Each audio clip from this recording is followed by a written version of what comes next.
In the US, early today, our time, at least 100,000 people gathered to mourn the passing of conservative organiser, influencer, debater and evangelist Charlie Kirk. The stadium in Phoenix, Arizona was filled and thousands of others gathered nearby as a cavalcade of US Republican leaders spoke, from President Donald Trump down. But without doubt, the central figure was Kirk's widow, Erika, who not only forgave her husband's killer, but also vowed to continue his mission. Chapters will grow. Thousands of new ones will be created. TPUSA Faith will add thousands of new pastors and congregations.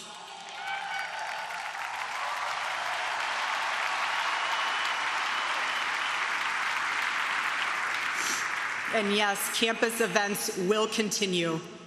And we will continue to hold debates and dialogue, because when you stop the conversation, when you stop the dialogue,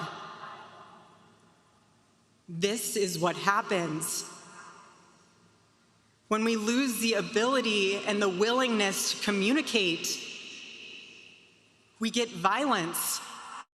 Charlie is bigger today than he was, think about it, just 2 weeks ago. He's bigger today than he was 2 weeks ago. Now, that may not help his friends and loved ones, of which there are so many. It may not help Erika and those beautiful children who have to suffer so horribly through this moment, but they know it's true.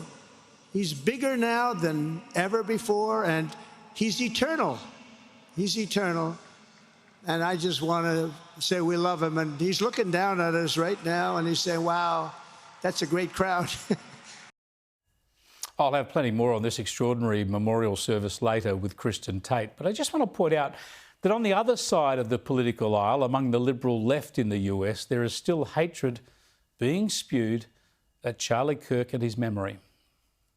But I am not going to sit here and be judged for not wanting to honor any legacy this man has left behind. That should be in the dustbin of history, and we should hopefully move on and forget the hate that he spewed every single day. Look, this is pretty sickening and disturbing stuff. There are many lies being told about Kirk, trying to pretend he was racist, misogynistic, homophobic and divisive, when of course he was anything but. One leftist activist, though, has gone public to correct this misinformation. Van Jones is a former Obama staffer and a prominent liberal left author and commentator who's sparred robustly with Kirk across the airwaves and cyberspace. And he's shared a touching and revealing communication from Charlie Kirk just the day before he died. But the day before he died, he did something that shocked me. He sent me a personal message calling for personal dialogue, wanted me to come on his show. He said we could be gentlemen together. He said we could deal with our disagreements agreeably. And in the past week and a half, just watching people talk about civil wars and censorship and all this stuff coming out of his death, I just thought it was important to let people know, don't put that on Charlie Kirk, because the last day of his life, he was reaching out to have not more censorship, more conversation, more dialogue with somebody who honestly was one of his adversaries, me.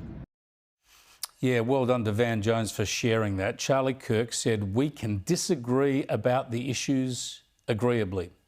It's such an important message. And Van Jones agreed too. He too wanted to have that opportunity to agree to disagree. But that interview, that podcast episode that they were communicating about, with each expressing their opposing views, well, sadly, that will now never happen.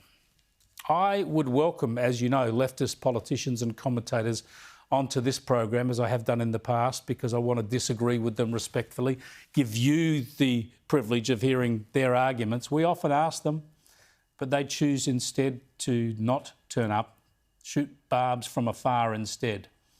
That's pretty sad. We need a robust contest of ideas in the public square, and we're not getting it.